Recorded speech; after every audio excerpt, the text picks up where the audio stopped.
Well, ahoy, everyone. This is David Perry and our ongoing Ahoy interview series with industry professionals talking about how they get from the great pause, as I call it, of COVID-19 to the great return and how it's impacted their business. And today, we're very happy to have in the Zoom room with us, Derrick Johnson from Philadelphia and Talley Management. Derrick, how are you? Doing well. Thanks, David. Glad to be here. Thank you. So tell me about the work you do with Talley Management. Definitely. So I serve as, title-wise, the Director of Event Strategy and also the Chief Diversity Officer for TMG. My role is primarily to work with our partners and to help them develop their event strategies as it relates to both face-to-face and digital events. And then to also oversee our strategic direction as it relates to diversity, equity, and inclusion. Well, I would say that as we are now officially in the second half of 2020, dealing with events and diversity, probably both two big topics this year for you, yeah? Very, very big. Someone said that I picked the correct straw out of the options. And it all just happened to come across very randomly, surprisingly enough. But I'm very happy to be doing the work that I'm doing because ultimately, no matter what I touch, I'm impacting change and the evolution for our world. So, talk to me a little bit about your path. Where are you from originally, and how did you end up here at Talley in the city of brotherly love? Yeah, so I grew up in Washington, D.C. That is home. I professionally grew up actually in the events world. My mom worked for an association in their membership department, and my brother and I would go to the kids camps every year. And one year I just didn't do that. She forced me to work with their director of meetings, Pat Norman, and it just took off from there. I came in every summer to help her in the office, and by the time I was a senior in high school, I was planning some of their smaller meetings. I left to go to college undergrad at the University of Florida to get my bachelor's in music education, completely different. And I decided that I enjoyed this industry of events so much that I graduated and started my professional life here and dedicating myself to really excelling in this space. There were a lot of opportunities within the organizations that I worked for, starting with the National Association for Gifted Children, partnering with the U.S. Department of Education, YPO, the Council of Insurance Agents and Brokers, and then most recently, National Behavioral Intervention Team Association, but just excelling in the way of technology and innovation. I'm a big tech geek. I like science fiction. Ooh, and so that's me too. Star Wars or Star Trek? Oh my gosh, Star Wars. However, my dog's name was Spock. Oh, logical. But no, I anything fantasy and science fiction is I nerd out about, because I think we can learn so much from that industry or genre, I should say, about life in the future. It presents so much opportunity in the scale of looking at things differently, and that's how I've always approached my career in looking forward and seeing things that aren't necessarily directly in front of us, but trying to see further ahead. And navigating that space within the science fiction world and leveraging that within actual reality is, I think, kind of cool. Yeah, well, I'll make you really jealous now. I worked with George Lucas. I was his spokesman for 4 years. And I remember when I applied to get that contract, my husband, Alfredo, who's also a sci-fi nut, said to me, David, you're going to meet George Lucas. Just, you know. I don't even understand how you can. Right. Just, you know, like, don't, please, he said, for God's sakes, please just don't give him the Vulcan salute. That's Star Trek, and just don't embarrass yourself. I was like, I'm cool. I'm good. I'm just meeting the most creative science fiction filmmaker of the last 50 years, but I'm good. You know, it's funny you talk about the future. I've always preferred, don't tell George I said this, I love them both, but Star Trek to me was always wonderful because it showed that we survived all kinds of things. And my office actually is in the Presidio, which you know as a sci-fi geek is Starfleet headquarters in San Francisco. So, you know, kind of turning science fiction to events, how do you think events are going to navigate the future? What's going to be the science fiction reality of events out of this incredible year, COVID, this incredible racial reckoning we're going through? You know, I'm from Richmond, Virginia. I watched the live coverage yesterday all day of them taking down the statue of Stonewall Jackson. And I can tell you as a white Southerner, it made me cry. I can't imagine all my Black friends in Richmond, what they were going through. How have the changes of COVID, this racial reckoning, this highly charged political atmosphere we find ourselves in, which has made us all communicate in different ways, how has that impacted what you do as an event planner? So I thought this was a short segment that we had here. No, I think we're seeing the future unfold before our eyes. And where I'll start is the evolution of virtual. And what that means in the scale of not just meetings and events, but education as a whole, and what it means for connecting people. Currently, we're seeing individuals, organizations find the need to still reach out to their stakeholders in new ways. However, we currently live in a social distance environment where that's not possible in the face-to-face reality. So a lot of groups are looking for the opportunities within the virtual space. What I will tell you is many associations, many organizations are currently residing in the digital world. However, I use both very separately, not interchangeably.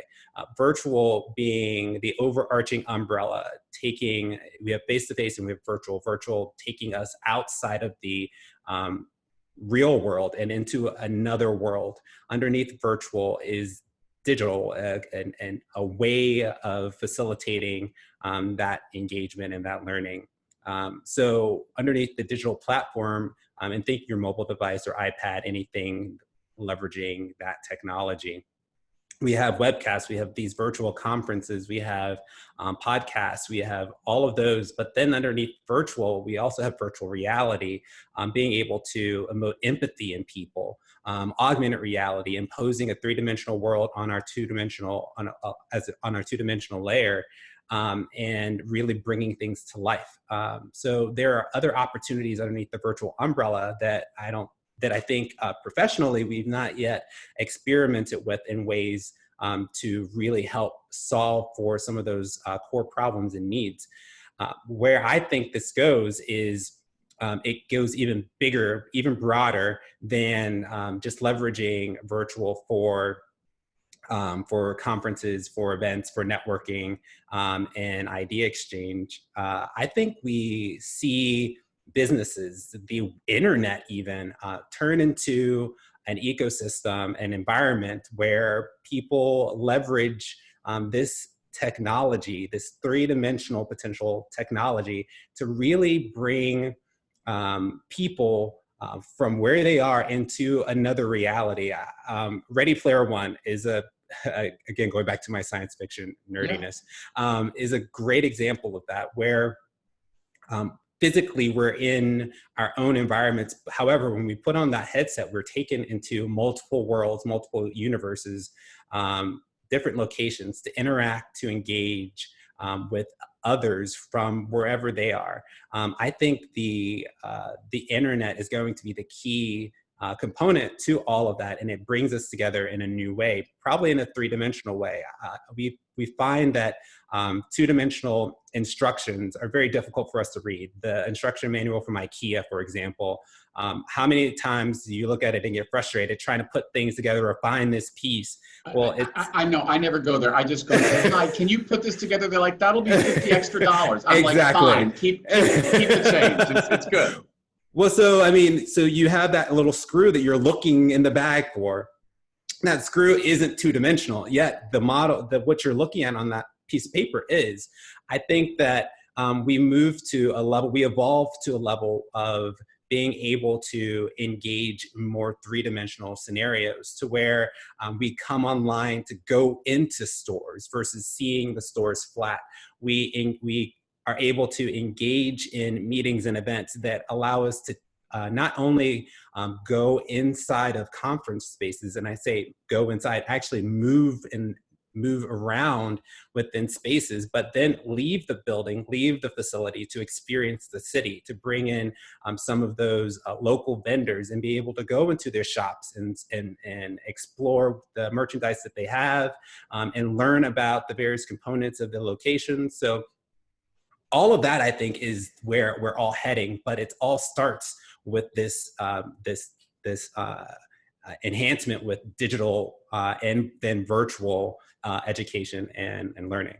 So maybe this challenging moment for the whole world will lead us quicker to that, Princess Leia moment when her hologram pops up and says, "Help me, Obi-Wan Kenobi, you're our only hope." I remember as a kid, well, of course, I'm much older than you, going, wow, a hologram, how cool. How long before you have holograms in your conferences from Talley Management? Well, the funny thing is, holograms already exist, and those are actually leveraged through augmented reality. You can produce a hologram through your phone screen, through a lens today. It's a matter of now being able to take that technology and also master it to the level of seeing that then without the lens, without the screen. And even though some of that technology actually does still exist through fogs creation or through other layering on larger screens, taking that outside and then being able to do it just in air is definitely within the realm of possibilities, and I think will be coming very, very soon.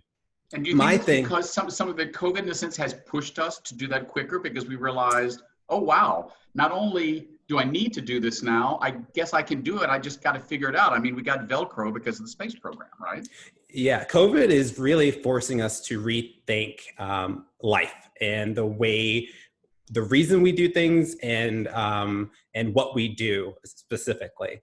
And the creative leaders of the world are really coming together to fundamentally change the ecosystems that we currently live in and redesigning experiences and the way we operate. So, for example, the movie industry, to sit beside people without distance is no longer acceptable in this current environment. What then transforms movies in the future? Well, right now, there's a lot of talk about drive-in movies and opening up experiences in that way.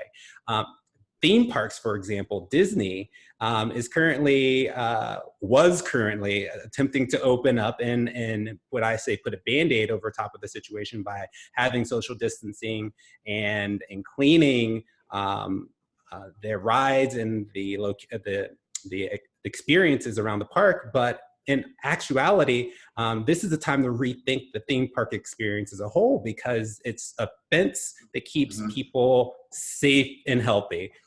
What happens when something gets inside that fence? And so, as opposed to, like I said, band-aiding problems, it's time for us to rethink and reimagine the things that we do and why we do them and how we do them. So again, that idea of cultivating that sense of community is redesigned and reimagined. And I think that's what COVID really has done for us. Yeah. In our last few moments, talk to me about your title, diversity officer. How diverse is the event industry, and how have the events of the last few weeks impacted what you do? I mean, everyone keeps going, George Floyd, but I mean, there's been dozens of George Floyds. And if you go back and, the history of the country, millions of George Floyds. But it seems that we have focused now in a way, and this is my theory, that because there were so many of us at home watching TV, many more people saw that horrible moment in Minneapolis that maybe before we would have read about it or we'd have had someone tell us about it, but a lot of people saw that happen in real time. How has that event changed the diversification of your industry, and how on a macrocosmic level do you think the event world does as far as inclusion and equity? So I'll start with the reason we are having this conversation is because of technology. We're at a level or a stage where we have mobile devices that can record and stream anything within our preview. And so the reason we're having this conversation is because someone streamed that, recorded that incident, and it's now in a situation that was broadcasted out to the world. That exposure, that sheer idea of being able to leverage this collaborative sharing environment is what has evolved humanity to this level, and it will take us even further. As it relates to diversity, equity, and inclusion, and specifically within the events industry, I believe it's very similar to any other industries. We've come to a level of understanding that the way that we're operating hasn't really been inclusive. It has, our leadership is not diverse. Our operations are not showing equity at all levels. And so just the sheer understanding and acknowledgement of this is step one. Step two is learning. There's the learning curve. But at the same time, we can't just sit back and have everyone go through a history lesson. We also have to implement action at the same time. And so what I'm seeing in the space is not only the acknowledgement, but the conversations around how we got here, why we're here, with the systemic racism specifically within communities, and where do we go from here. The killing of George Floyd was a symbol of what Black Americans, what Black people have been going through their whole lives, and it's representative of the 400 or 500 year history of Black Americans, of Black people in general. And as we look to move our country, our industries forward, acknowledgement of that, not just that sentiment, but also the systemic underlining pieces that have gotten us to this level, forming in communities where Black people are, the limited instantly limits resources, directs children to certain schools, forms certain community relations. And within the schools, within the education cycle, the limited resources in those educating bodies, the sheer class sizes, crime, like it just builds on top of each other. Having police officers do or facilitate law enforcement within communities that they've never even lived in. Mm-hmm. Like all of those things build upon the systemic channels that have plagued our reality. The acknowledgement of that is important, but then going back and detangling all of these things to create opportunities is very important. And specifically within the events industry, we're seeing that need to come together and facilitate change, because it takes all of us, and one person has the ability to shift the needle by not just acknowledging it within themselves and looking within themselves, and taking accountability for their inherent and biasness within ourselves, but also then looking at speaking with our families and communities, our families and friends, and then the professional setting, looking at our professional worlds and engaging in conversations there, and reevaluating policies and procedures and creating opportunities for the marginalized. I like to think of this as a representation of a larger problem. While racism is an example of something that our society has really kept on the back burner. It's nothing but an example of how we see humanity ultimately in the end. There are people that don't see us created equally, yet we are. We're about to go into a very important holiday, the 4th of July, around the Declaration of Independence. The statement that... Go ahead. I was going to say, how have you always felt about that as a Black American? Right. I mean, this, the statement that we're all created equal, while it's great and we would love to see it, it's never been a reality. And growing up as a Black gay man, I've always had to be more. I've always had to do things better. And I often think what my life could have been like if I didn't have the obstacles in my way that I did growing up. But I had an opportunity. Someone saw me as who I was, not as a Black kid, but someone with promise and drive, and gave me the chance to be something. And I've had mentors my entire life that have lifted me up in opportunities and in situations to grow, to learn, and to connect with people that I wouldn't necessarily have facilitated those engagements with before. And I think truly, if each of us takes anyone from a marginalized community and lifts them up and identifies them, even in the scale of simple one-on-one collaboration, that ultimately provides opportunity where it previously didn't exist for the individual. And again, I think it's all about the humanitarian aspect of things and making sure that we do live up to those words of being created equal, and that we together can then effectively change the world. Yeah, well, the issues you talk about have certainly come off the back burner where they've been simmering for way, way too long, and are now on the front burner of a national conversation. As someone who's been in the communication space for 36, 37 years, I never thought I would see this level of ongoing dialogue, because I'm an optimist.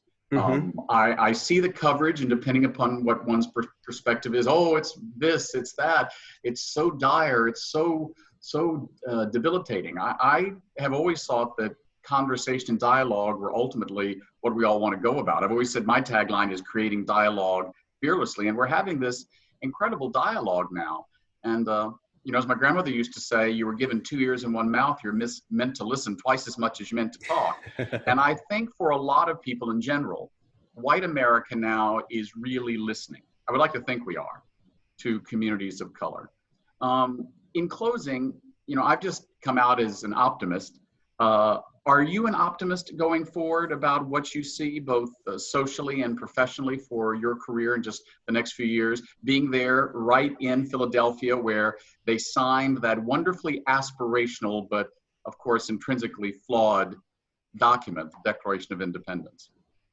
I am very hopeful, and I'm hopeful because we're in a very important part of our human history where we're facing a human crisis in the pandemic of COVID-19. We're seeing the human crisis in marginalized communities being slayed in front of our eyes. And I look not just at the Black community, but the trans community, and in the equal representation and rights or injustice not displayed there either. So all of those things, the culmination of that, plus the technology and the where AI is heading and being able to really help influence our world, I think we're at the crossroads of true change. And I hope that we as leaders within this space are able to take advantage of, like I mentioned earlier, reimagining what we do and why we do it.